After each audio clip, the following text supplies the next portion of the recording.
Anytime. We can start now, please. Great.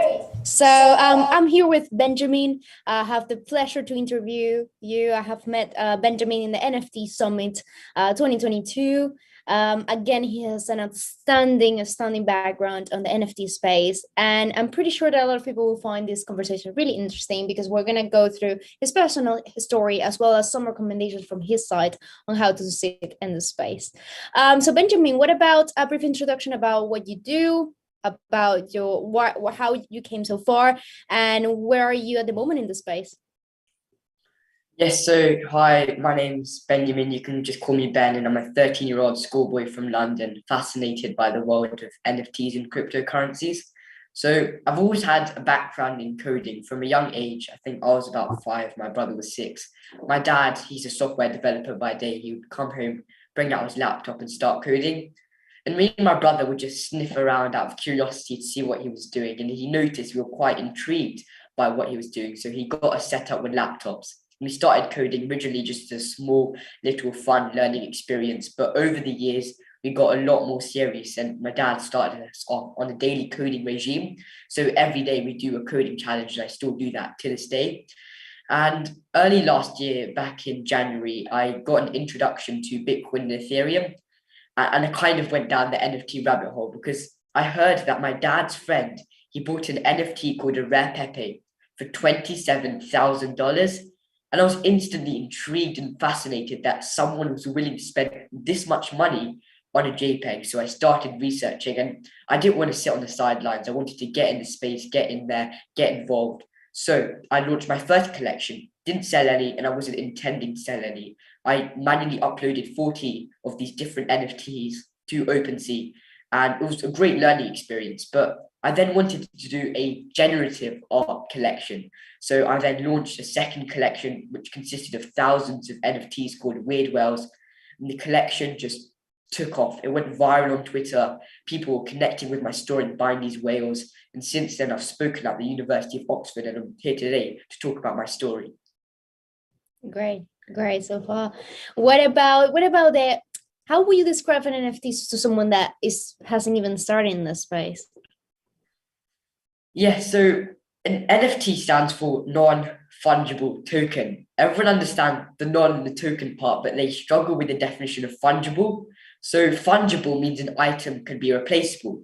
Consider normal money is fungible. If I give you £10 or $10 today, you can return any £10 or $10 note in a week if I ask for it back. However, with an NFT, if I give you an NFT today and ask for it back in a few weeks, you would have to return that exact NFT back because it's not replaceable. And a real world example of an NFT is an airline ticket. It's very specific: airport, passenger, airline, date and time. You can't use it to travel anywhere in the world. It's a very, very good explanation. I think that with that term, everyone will understand. And in fact, everyone should start using those terms. It's easier to manage that way. What about your vision to the NFT space? Again, someone that has reached so much success in a very young age. I will imagine that you have a very fresh idea of where the space is evolving and where the space is going to. So what about that vision? Where do you go? Where do you see and foresee the space arriving to? What I love about the NFT space is that 95% of NFT use cases are still waiting to be discovered. So profile pictures are only the start. Imagine the ownership of cars, house deeds, ticketing all moved to NFT rails. So I like to think of it as this graph. We had Web 1, which was read, Web 2, which was read and write, and then Web 3, which is read, write, and own. So we're slowly moving towards decentralization. And a good example I like to think of is Twitter. Imagine if I could take my followers and my posts, disengage from one platform, then join another platform. And then the revenue flows back to the content producers and the users of the platform rather than the centralized corporations. Yeah. What about any projects that you are excited to talk about in the Web 3.0 space? Anything that you are passionate about specifically that you might want to share with the audience? Yes, so after initially launching out Weird Whales, I've been involved with many different projects because I'm just here for the long term. Right now, I want to learn as much as I can about this space. So I'll talk about a few of them. One of them is called NF Heroes. So there's many stages to launch your NFT collection. One of them is you have to generate your NFTs using a Python script. And I didn't really know how to do this at the beginning. So after being in different Discords, I joined the Bored Apes Discord, I joined many other Discords. Someone sent me to a radiologist from South Africa called V, who kindly shared with me that script. And after selling out on Weird Wells, V proposed to me the idea of creating a new collection with some designers and artists who've previously worked for Disney and Marvel. So we launched that collection. That collection sold out within 9 minutes. Yeah, it's crazy. It sold out really quickly, and we've done some amazing stuff over at NF Heroes, which is that collection. So we've launched our own token called Law. We've released our own idol game. We also airdropped comics to holders. So there's loads of fun stuff happening there. Another project that is also quite interesting is called Non-Fungible Films, and it was started by a Hollywood actor called Cameron Mullen, and it's bridging the gap between Web3 and entertainment. So I think we have like the licensing for about 80 Bored Apes, and with that we aim to create different shows and productions and animated TV series using IP from these different collections. So we have an EP pass and a cast and crew pass, which you can both find them on OpenSea.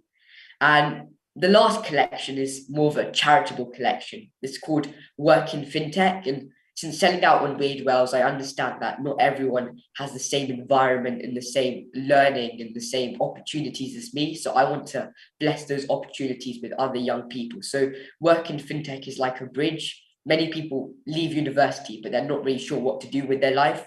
There's also many corporations in the crypto space looking for jobs and employees. So Work in Fintech aims to bridge that gap by educating young people and older people and educating them about this space, about NFTs, about Web3, about fintech, and how you don't want to go to a job in Goldman Sachs. You want to be here in NFTs. It's much more exciting. So we do that through internships and work experience days. So that's another collection that I'm involved with.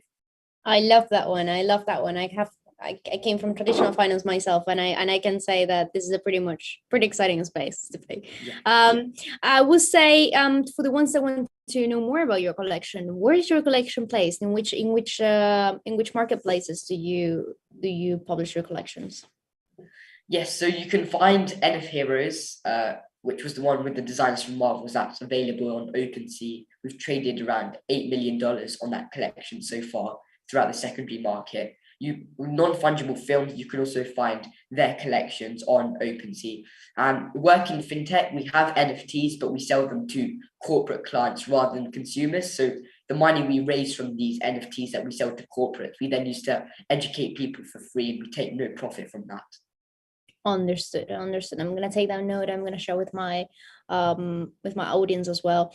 What about now your product, your last project, Weird Wells? What do you think it succeed? What were the elements that made that project gain so much traction?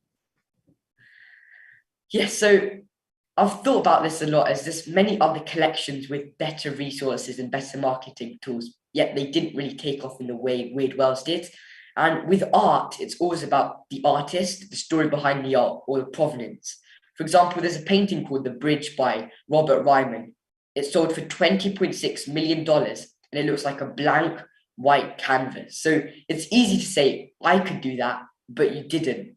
So with Weird Wells, I wanted to get something out there. And what attracted the buyers was the story behind the art, that there was a 12-year-old behind this collection in a time where most of the space was occupied by adults.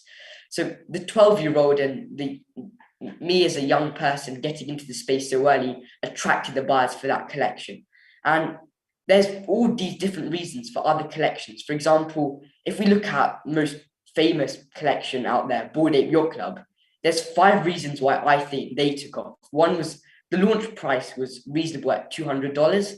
Most of the collections were experimenting with bonding curves and all of those different pricing structures, but Bored Apes just wanted a fair price for all. And what they also did was pass IP rights to holders.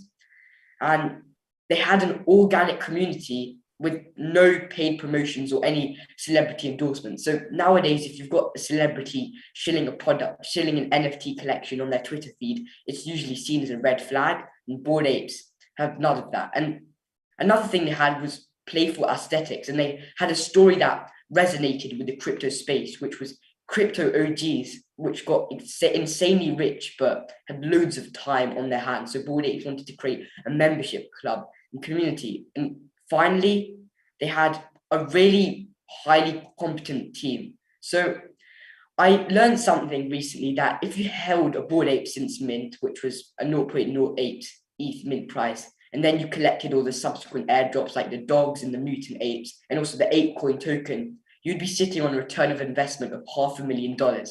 And that's at the low end. Don't forget that some of these rare apes are sold for millions of dollars. Mm-hmm. Yeah. Again, I think it's a pretty clear formula for success, and for the ones that are listening to us today. I think that they should definitely take note of that formula if they want to develop their own collections in the future. That's a very good recommendation. Now, what about the young people that want to follow your path? Because you said something that I won't forget, that is, in a space full of, again, adults launching collections, you came around and said, this is me and this is my story. So what about people as young as you that want to follow your path? What about the best recommendation that you can give them to, don't be shy, you have nothing to lose, go ahead and do this? What is your formula for them? Yes, you've just got to get out there and experiment. So education is really key. There's many people that come to the space just for the fact that they want to make money alone. But if you focus your mind on education and improving yourself and knowing more about this space, the real opportunities will come into 5 to 10 years. And educating yourself now is the best way to position yourself for that future. And another thing is, you don't necessarily have to be a coder. There's so many jobs in this space. Although coding does give you a bit of an advantage, there's product development, marketing, even what we're doing right now, being a podcast host. So there's so many other jobs in this space. It doesn't always have to be coding. Yeah, I pretty much agree. I'm pretty much like, imagine someone like you, someone in your same profile, they don't know how to code, but they can partner with someone that does. That means that they can still share the stories. So yeah, it's a pretty good way to put it. Now, how Benjamin works with the ecosystem? What are you looking for? Who are you looking for to partner? If there is someone right now that is listening to this podcast and they want to contact you, what can they do with you? What people are you trying to approach and contact? Yes, so in this ecosystem, I'm trying to become the best version of myself. I'm trying to educate people, help people, focusing on onboarding people to this space. So I've spoken at New York, I've spoken in London, I've spoken in Lisbon, I also spoke at the University of Oxford, and I'm just focused on education. So I've got a very important account on Twitter, which I mainly focus on educational content. And through Twitter, I then make other contacts with other amazing people in this space. So you can reach out to me on my Twitter, which is at Obi1Benoni, OBIWANBENONI. And there I just focus on education. Great. What about for people that want to add you into certain conferences, everything, it will be via Twitter, right? They can contact you directly. Yes, I've got my DMs open. You can just talk to me about anything. Great. I think I will start wrapping up by asking, what skills, apart from coding, which I believe is a very explicit one, do you recommend people to develop in this space? Yes, so what I love about coding is that sports is great, but the chances of becoming at the top and becoming really successful are really slim. But with coding, the chances of becoming successful are a lot, especially with this web3 space and NFTs. There's loads of more coding opportunities. So sports is a really good thing as well, but I like coding as, there's loads of things to do. You can get creative, build what you want, explore what you want. Great. What coding languages do you use for creating an NFT collection, and what coding languages do you learn at the start? Yes, so I started originally with HTML and CSS, and not really classed as coding languages. They're more like styling languages and markup languages. And I'm now doing JavaScript. So continually I do a JavaScript question every day and JavaScript challenge every day. But with creating an NFT collection, there's 3 stages to creating the collection. The first is generating the images, and you usually need a Python script. So Python is a key coding language. The next one is creating your smart contract, and that you write in Solidity. So there's loads of online courses with Solidity. A great one is Crypto Zombies. So you can search it up. There's many great Solidity courses there. And the last step is creating your website that you connect to your smart contract so people can have an easy minting experience. And with that website, it's usually JavaScript and normal front end and back end stuff that you usually do. And what marketplaces do you recommend personally? And that's for me is even a personal question. Any marketplace that you think that is key for launching a collection? Yeah, OpenSea is probably one of the biggest marketplaces. So when you originally sell out on your collection, you go to OpenSea and log in with the wallet you use to deploy the contract for your collection. And then your collection then appears on OpenSea, and you can specify the royalties on the platform, the collection banner, the collection profile image. So with OpenSea, you specify more the secondary market options. What about royalties? That's very, very important. I think that I'm glad that you brought it up. Any royalties that you specifically take from the art that you produce? How do you manage royalties yourself, or you give that to the person that is providing the collection with you, that is working the connection with you? How do you work with that? Yes, so royalties are a really powerful feature of NFTs. On my Weird Wells collection, I've got a 2.5% royalty. That's actually really low compared to other collections that go up to as high as 10%. So as I said before, I'm not focused on the money. I rarely look at my portfolio and wallet. I'm more here for the education. So I've set it at a really low royalty. But one thing about royalties is that it hasn't reached its best form yet in the NFT spaces. You have to specify your royalty on each individual platform. So if another platform comes about, you have to specify your royalty again on that platform. So I think eventually we'll have royalties inbuilt into the smart contract. That's an amazing feature. So you think that not every platform at the moment is adding that, but it is a recommendation for the space? Yes. Great. Any other recommendation that you think that, again, maybe a business developer from OpenSea is listening to us now? Any other recommendation that you will give platforms to make it more interactive and better for creators?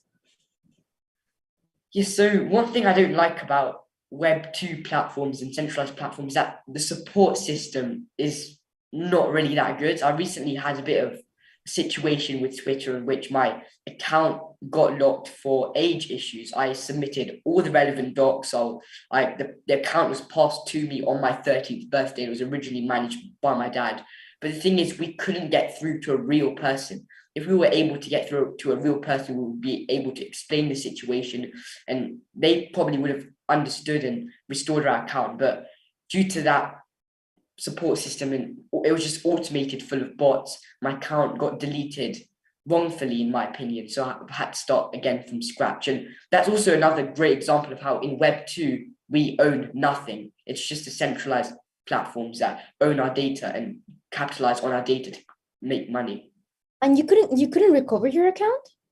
No. That's awful for a creator. Yes, we're the ones that produce the content.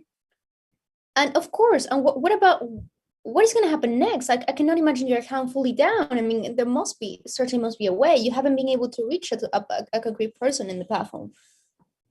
Yes, so the account was deleted, and they didn't even tell us that my handle had been put out there for anyone to go and grab. So a scammer could have gone and grabbed my handle and then started scamming people under the identity that it was me. So fortunately, we were able to recover the same handle, and I'm on Twitter rebuilding my followers. So I would appreciate a follow with anyone in the audience. Oh, pardon. Yes, go ahead. Sorry to interrupt, but you recovered the handle and not the data linked to the account. Yeah, so we recovered the handle, but we lost all the followers, lost all the tweets. Some of those tweets had gone viral with millions of impressions and had been featured in different articles like CNBC and BBC, and unfortunately they got deleted. Oh my God, that's awful. I think that, well, if someone is hearing us right now and they can help with your account recovery, that would be great. I think that everyone will put an effort on that. But again, is that quite of a red flag for creators at the moment, just to be aware of that Yes. that's happening. Yeah.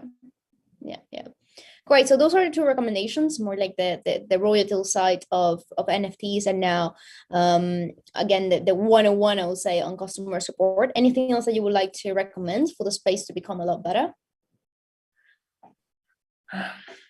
I've stressed this before, and I'm just going to echo it, that a lot of the space is really just here for the money, but you've got to focus your mind on education. The real opportunities are coming in 5 to 10 years, and if you educate yourself now, you'll be able to participate and maybe create the next web3 big brand. So focus your mind on education, because it's really important.